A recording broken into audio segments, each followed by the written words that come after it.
As you can see, we started with a lot of length and a lot of roots, so I pre-lightened and pre-cut before this video. This is going to be a blunt asymmetrical bob. To create this look, I start by cutting a straight line just above her shoulder line in the back. I want to keep that line running straight through her left side as well.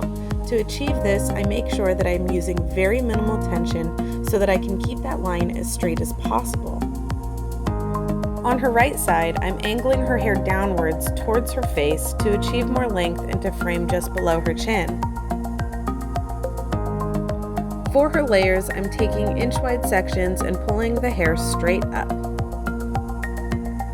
I'm angling each section so that my guide is pointing straight down towards the top of her head so I can avoid bulky layers. I'm using a guide directly behind her ear and over-directing all of her layers on the right side to that point. This will create long layers in the front.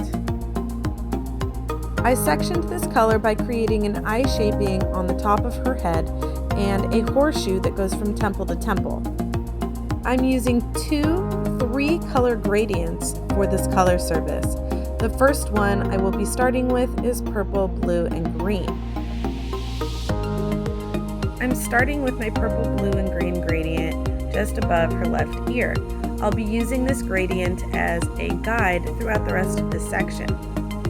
Be very mindful of your blending and saturation so that you don't have any weird lines or blotching. As you can see, I'm only using blue and green behind her ears.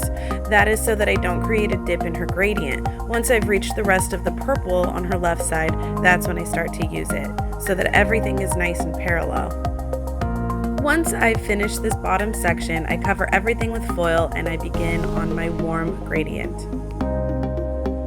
I'm using magenta, orange, and yellow, and I will be covering the entire horseshoe section with this. Once I've wrapped up my horseshoe, I start on my eye-shaped section. This is the most visible part of the entire hair color, so be extra mindful of your blending. After processing for 30 minutes, I rinsed her out with very cold water and no shampoo. That prevents bleeding onto the lighter colors. So here's the final look, you guys. I hope you like it and I hope you enjoyed my video. I used 4 different color lines for this service, including Schwarzkopf, Pravana, Pulp Riot, and So Pulp by Matrix. If you'd like to request any creative color tutorials, let me know in the comments below. If you'd like to see more of my work, please follow me on Instagram at die my darling. But until next time, thanks for watching.